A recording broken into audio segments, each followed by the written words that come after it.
Hello students, so here we are going to start with the part 2 of unit 2nd, that is tablets.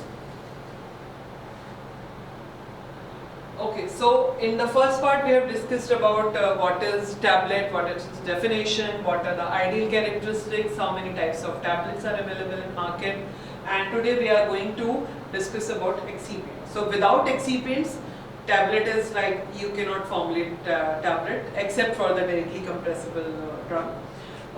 So when we talk about pharmaceutical excipient, so as per the definition,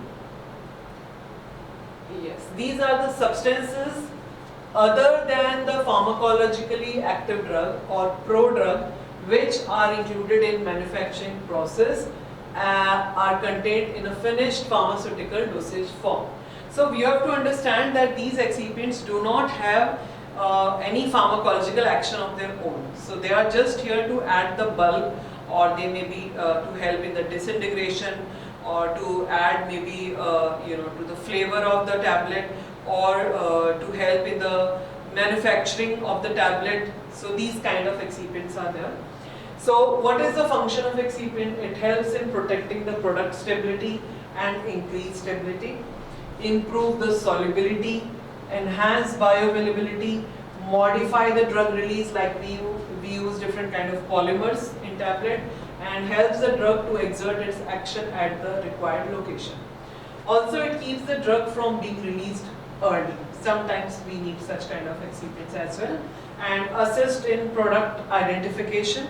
Like in a same manufacturing unit, if two different types of tablets are being manufactured, so we have to put different colors so as to identify which drug was manufactured and which one is which one.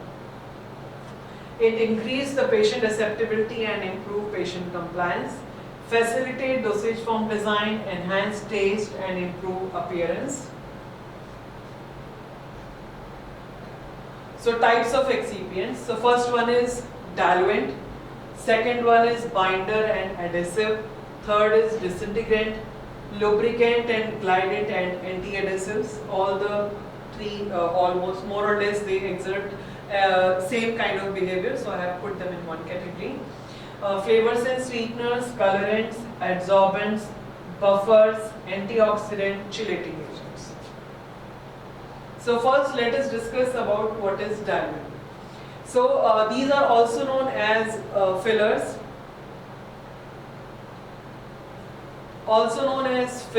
or bulking agent, used for making up for the required bulk for a tablet, right? So as I told you, if a drug, if there is a very kind of a potent drug is there, like 1 mg is required to give the desired therapeutic effect on the body, but 1 mg cannot be put in the tablet form, or you cannot, like 1 mg very small amount, you cannot put it in a wrapper, or you cannot give it to the patient as such. So you have to formulate it in such a manner in a tablet form. So we need to add bulk to it, right? So at least it should be of maybe 500 mg tablet. So in 1 mg of drug, we need to add 400 mg of excipient to make it at least manufactured and formulate to get packaged and to get delivered to the patient, right?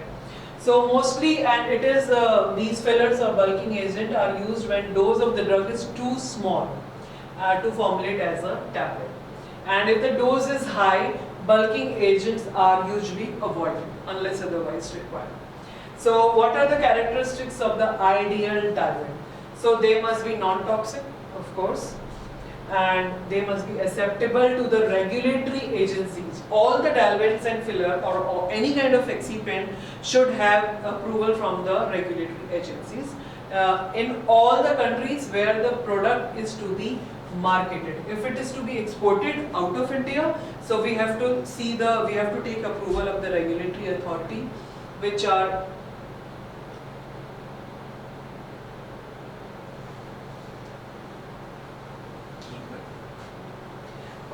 so, and also these diluents should be commercially available in an acceptable grade in all the countries where the product is to be manufactured. So it may happen that manufacturing unit is in another country and it is being marketed in India.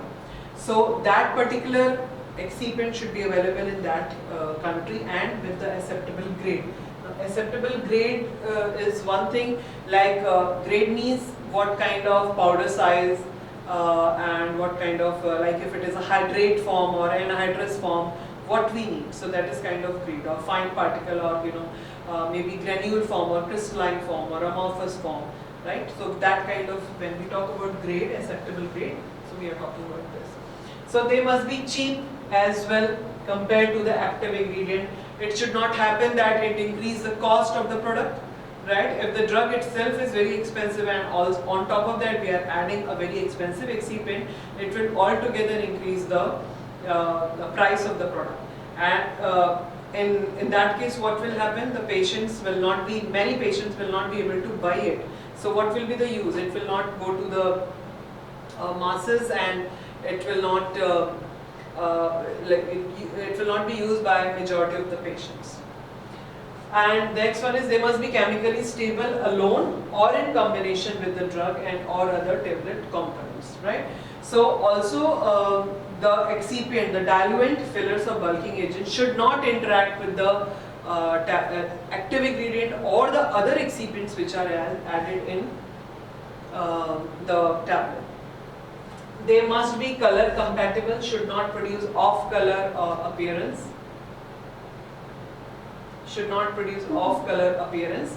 And they must have no negative effect on the bioavailability of the drug in the product, right? So apart from that, they should not have any or they should not hinder its therapeutic effect in any case.